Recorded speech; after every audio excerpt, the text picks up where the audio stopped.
नमस्कार मित्रांनो, मी प्राध्यापक फिरके, GS college of commerce Wardha या व्हिडिओमध्ये तुमचं सगळ्यांचं स्वागत करत आहोत। आजचा हा video BCom final year semester 6 Marathi medium विषय मॅनेजमेंट अकाउंटिंग या विषयाचं अंतिम आणि चौथं युनिट फंड फ्लो स्टेटमेंट, ज्याला आपण निधी प्रवाह विश्लेषण असं म्हणतो, हे सुरू करत आहोत। मित्रांनो, निधी प्रवाह विश्लेषण आणि अनुपात विश्लेषण हे दोन्हीचे प्रकरण आपल्याला दिलेले आहेत।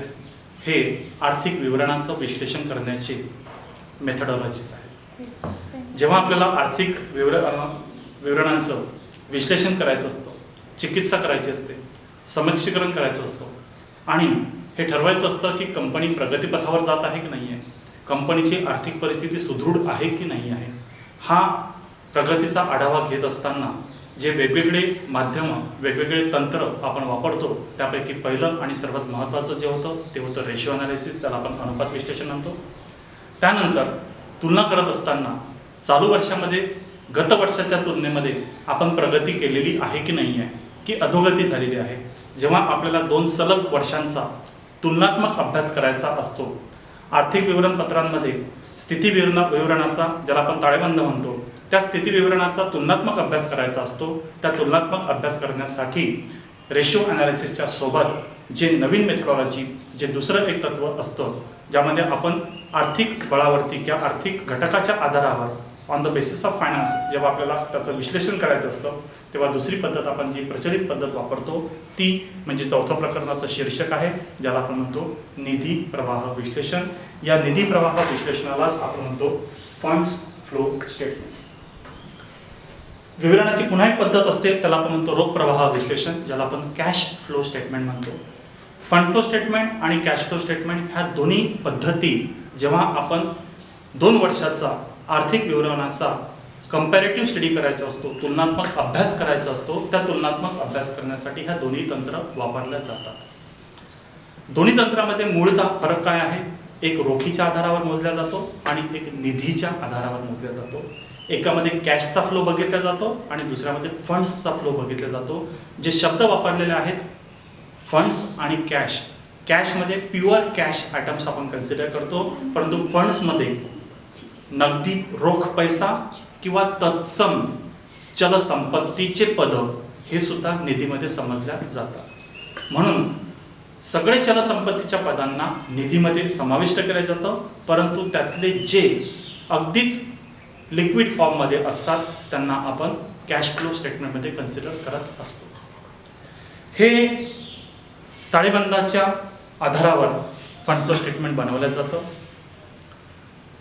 व्यवस्थापनाला सोपस्कर होण्याकरता चालू वर्षामध्ये आपण कुठून पैसा उभारलेला आहे आणि उभारलेल्या पैशाचं नियोजन कसं केलेलं आहे, त्याचा उपयोग कसा केलेला आहे, गत वर्षाच्या तुलनेमध्ये चालू वर्षामध्ये, म्हणजे या प्रकरणामध्ये जी तुम्हाला डाटा दिलेला राहील, जी माहिती पुरवलेली राहील, जे गणित दिलेलं राहील, या गणितामध्ये 2 सलग वर्षाचे आर्थिक विवरणं दिलेले असतात। 2 वर्षाचे प्रॉफिट अँड लॉस अकाउंट, 2 वर्षाची बॅलन्स शीट, जास्तीत जास्त गणितांमध्ये 2 सतत वर्षांची बॅलन्स शीटची स्थिती तुम्हाला दिलेली असते आणि त्यासोबत नफा तोटा पत्रकाशी संबंधित काही समायोजनाचे आयटम्स दिलेले असतात। दिलेले बॅलन्स शीटचे आयटम आणि समायोजनाच्या आयटमच्या आधारावर आपल्याला फंड फ्लो स्टेटमेंट बनवायची असते। हे विवरण आहे, ताळेबंदा प्रकारेच हे विवरण आपण वर्षाच्या अंतिम तारखेवरती बनवत असतो।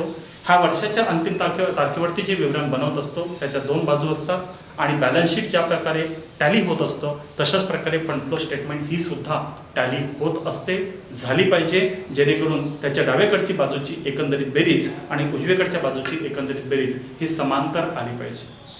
ताळेबंदाच्या 2 बाजूला आपण देयता आणि संपत्ती म्हणतो, तर फंड फ्लो स्टेटमेंट जी बनवलेली असते ह्या विवरणाच्या ज्या 2 बाजू असतात, या विवरणांच्या बाजूंचे नावं काय, आणि हे विवरण डायरेक्टली बनवायचं असतं की जसं स्थिती विवरण बनवायच्या आधी, ताळेबंद बनवायच्या आधी आपल्याला आर्थिक विवरणामध्ये आपण प्रॉफिट अँड लॉस अकाउंट आणि ट्रेडिंग अकाउंट बनवत असतो।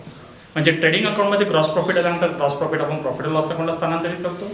प्रॉफिट अँड लॉस अकाउंटमधला निव्वळ नफा, नेट प्रॉफिट, आपण ॲप्रोप्रिएशनला ट्रान्सफर करतो आणि ॲप्रोप्रिएशन अकाउंटचं अंतिम सरप्लस बॅलन्स हे आपण बॅलन्स शीटला ट्रान्सफर करत असतो। म्हणजे बॅलन्स शीट हे शेवटचं अंतिम विवरण जरी असलं तरी हे बॅलन्स शीटचं विवरण काही लेख्यांवरती आधारित असतं. म्हणजे त्याच्याकरिता trading account, profit and loss account आणि ॲप्रोप्रिएशन अकाउंट बनवणं हे गरजेचे असतात, जेणेकरून त्यांची अमाऊंट आपण स्थानांतरित करतो, वर्ग करतो.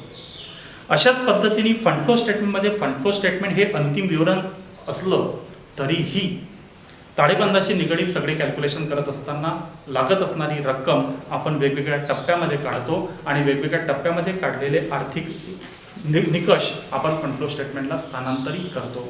म्हणून फंड फ्लो स्टेटमेंट बनवत असताना त्याचे कंपोनंट्स काय, त्याचे घटक काय, त्याचे विवरणं बनवत असताना स्टेप्स काय आहे, तर फंड फ्लो स्टेटमेंट ही आपण 3 स्टेप्समध्ये बनवत असतो.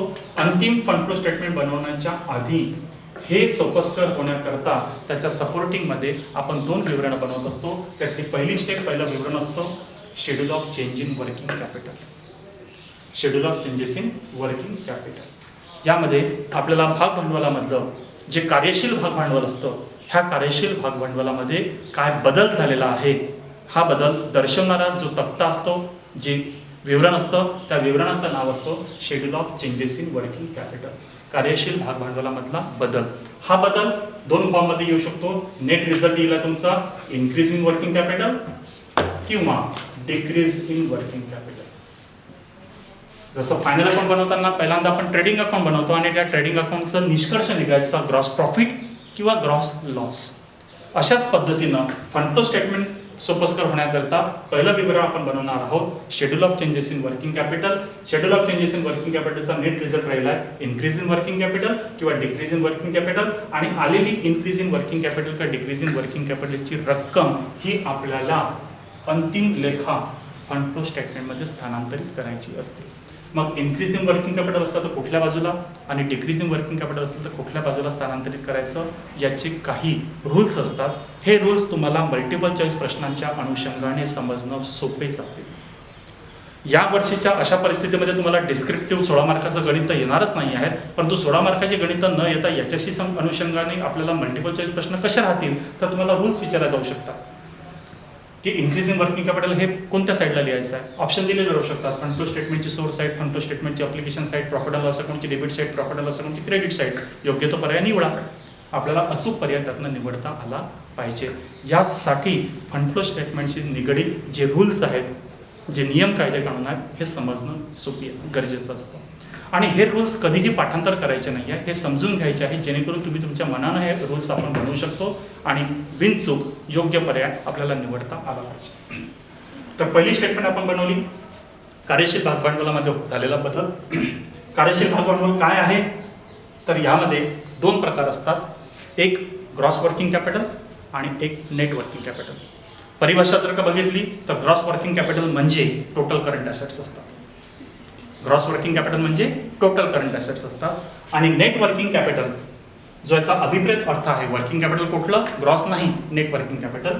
तर नेट वर्किंग कॅपिटलचा अर्थ असतो टोटल करंट ॲसेट्समधनं टोटल करंट लायबिलिटीज मायनस. म्हणून वर्किंग कॅपिटलचा आपण फॉर्म्युला बनवलेला आहे.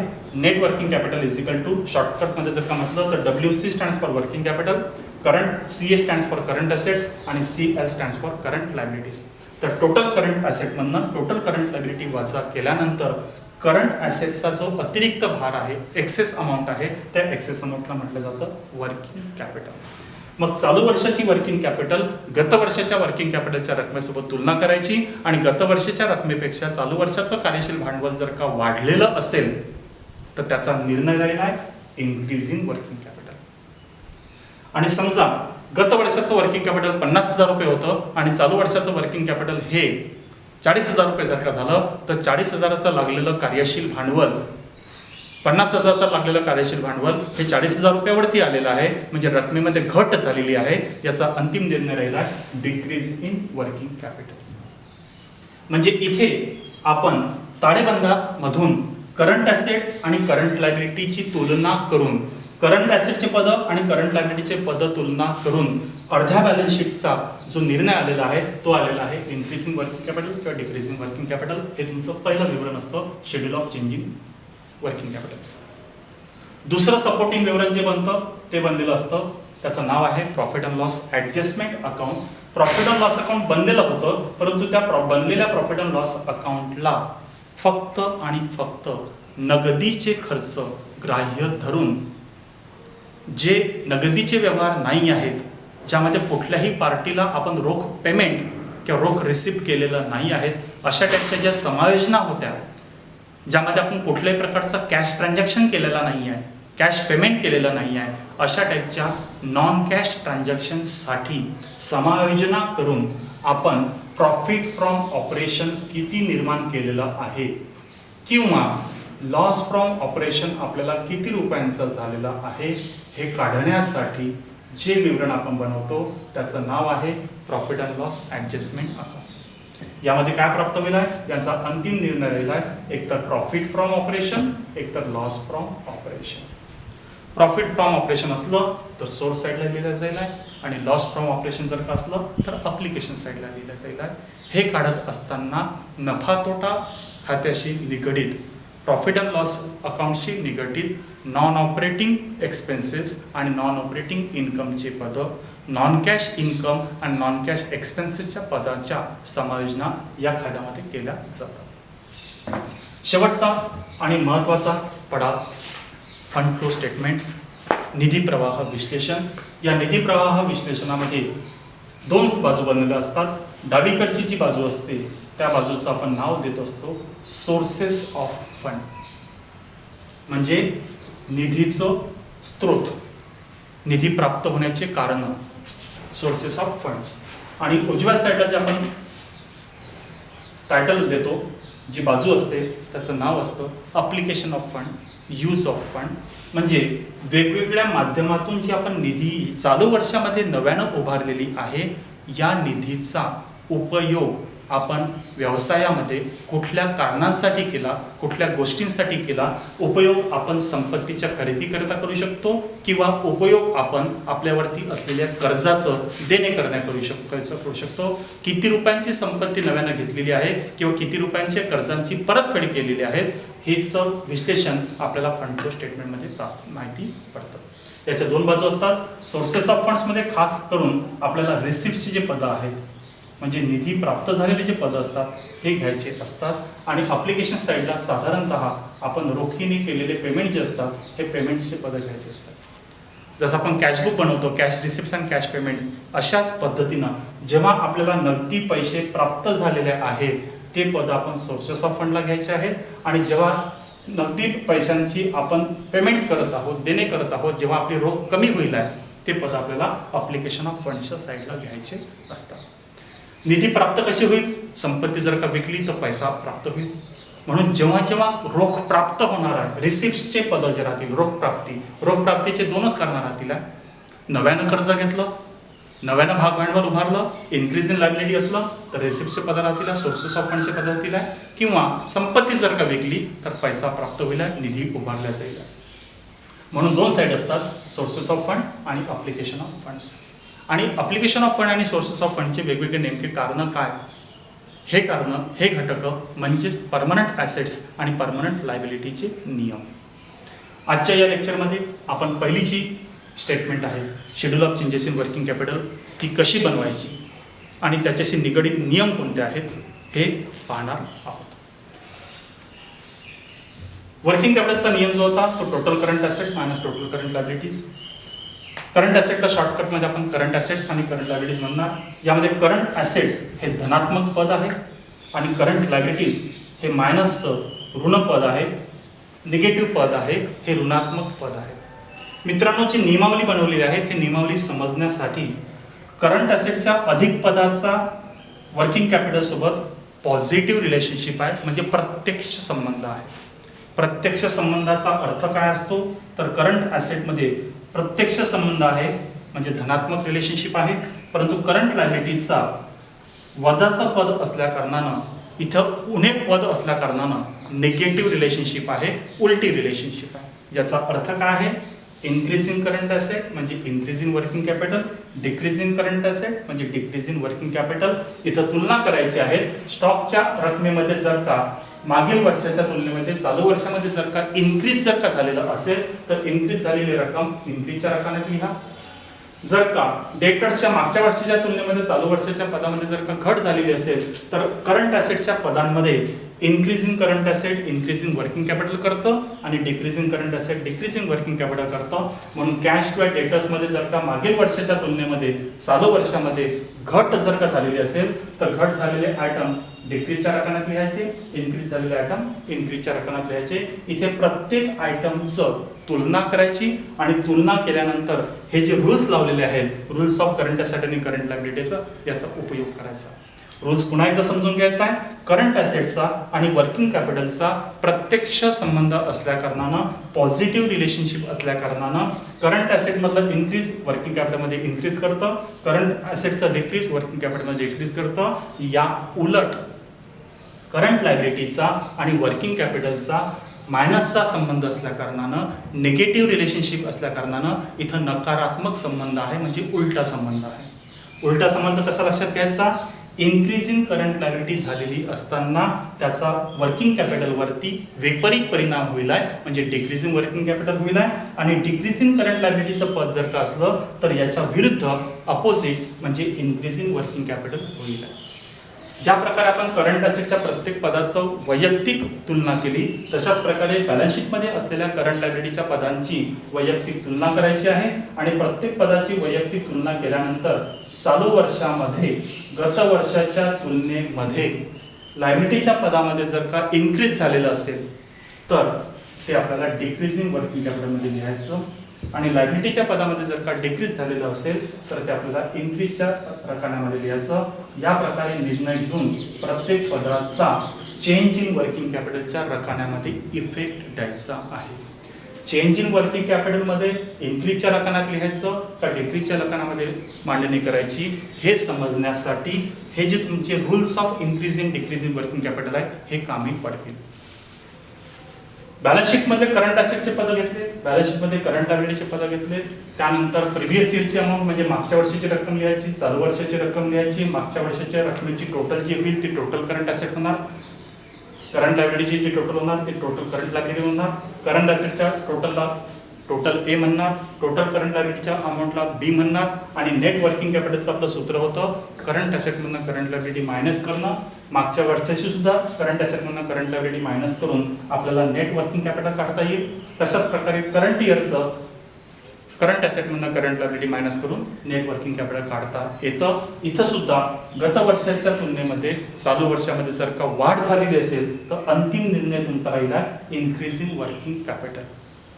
तुम्हाला जे दर्शनी भागावरती दिलेला आहे हा इफेक्ट आहे इन्क्रीजिंग वर्किंग कॅपिटलचा, म्हणजे मागील वर्षाच्या तुलनेमध्ये चालू वर्षाची रक्कम जास्त आहे, जास्त असलेली रक्कम खाली लिहायची आणि जास्त असलेल्या रकमेमधनं कमी रक्कम वजा करून फरकाची रक्कम लिहायला आहे इन्क्रीजिंग वर्किंग कॅपिटल. म्हणजे अशा प्रकारची स्थिती असली तर इन्क्रीजिंग वर्किंग कॅपिटल होणार. डिक्रीजिंग वर्किंग कॅपिटलमध्ये बॅलन्स विरुद्ध बाजूला म्हणजे या रकान्यामध्ये जाणार. शेवटच्या दोन रकान्याच्या आधारावर जर का निर्णय घ्यायचा असला तर इन्क्रीजची बेरीज करायची, डिक्रीजची बेरीज करायची आणि जो आकडा मोठा तो निर्णय राहणार. म्हणजे इन्क्रीजच्या एकूण रकमेच्या तुलनेमध्ये डिक्रीजची एकूण रक्कम याची तुलना करायची आहे. जेव्हा दोन रकमेपैकी इन्क्रीजची रक्कम जास्त त्या गणितामध्ये इन्क्रीजिंग वर्किंग कॅपिटल असायला पाहिजे. जेव्हा डिक्रीजचा रकाना मोठा तेव्हा डिक्रीजिंग वर्किंग कॅपिटल राहणार आहे. पहिल्या दोन रकान्यांच्या आधारावर काढलेली ही निर्णयाची रक्कम आणि दुसऱ्या दोन रकमेच्या आधारावर काढलेली निर्णयाची रक्कम ही टॅली झाली पाहिजे, सारखी असली पाहिजे, निर्णय एकाच दिशेला घेतला पाहिजे. इथे हा एक प्रकारचा तुमचा पडताळा आहे. म्हणजे पहिल्या दोन रकान्यावरती जर का increasing working capital for example 17,000 रुपये जर का आलं तर या दोन रकान्यांच्या तुलना करत असताना इन्क्रीजचा रकाना डिक्रीजच्या तुलनेमध्ये 17,000 मोठा असला पाहिजे, तोच निर्णय असेल. या प्रकारे पहिली schedule of changes in working capital बनवायची असतं. हा भाग आपण प्रारूपाच्या माध्यमाने समजून घेतला. इथे आपण फक्त इन्क्रीज आणि डिक्रीज इन वर्किंग कॅपिटलचे नियम समजले. आता सर्वात शेवटचा निर्णय जो झाला एकतर इन्क्रीजिंग वर्किंग कॅपिटल किंवा डिक्रीजिंग निर्णय वर्किंग कॅपिटल हा कुठं स्थानांतरित करायचा आहे, तर शेड्यूलचा जो काही निर्णय राहिला आहे हा अल्टिमेटली फंड फ्लो स्टेटमेंटला स्थानांतरित करायचा. मग स्थानांतरित करताना नेमकं सोर्स साईडला करायचा का अप्लिकेशन साईडला करायचा त्याचा सुद्धा आपण निर्णय कन्सिडर केलेला आहे. जर का अंतिम निर्णय तुमचा इन्क्रीजिंग वर्किंग कॅपिटल आलेला असेल तर तो अप्लिकेशन साईडला म्हणजे तुमच्या क्रेडिट साईडला ट्रान्सफर करायचा आणि अंतिम निर्णय जर का तुमचा डिक्रीजिंग वर्किंग कॅपिटल आलेला असेल तर सोर्स साईडला म्हणजे तुमच्या लेफ्ट साईडला ट्रान्सफर करायचा. मी मुद्दाम डेबिट आणि क्रेडिट हे देणार नाही, कारण की डेबिट क्रेडिट हे नॉर्मली खात्यांना लागू असतं, लेजर अकाउंटला लागू असतं. विवरण आहे म्हणून डावी बाजू आणि उजवी बाजू, म्हणून अप्लिकेशन ऑफ फंड हे खात्याच्या त्या विवरणाच्या राईट साईडला ट्रान्सफर करायचं आणि सोर्सेस ऑफ फंड हे खात्याच्या लेफ्ट साईडला ट्रान्सफर करायचं. डिक्रीज झालं तर लेफ्ट साईडला आणि इन्क्रीज झालं तर राईट साईडला. या प्रकारे schedule of changes in working कॅपिटलचा अंतिम निर्णय आपण लिहायचा. पुढच्या व्हिडिओमध्ये पुढील भागामध्ये अंतिम विवरण फंड फ्लो स्टेटमेंट कसं बनवायचं त्याची नियमावली आपण पाहणार.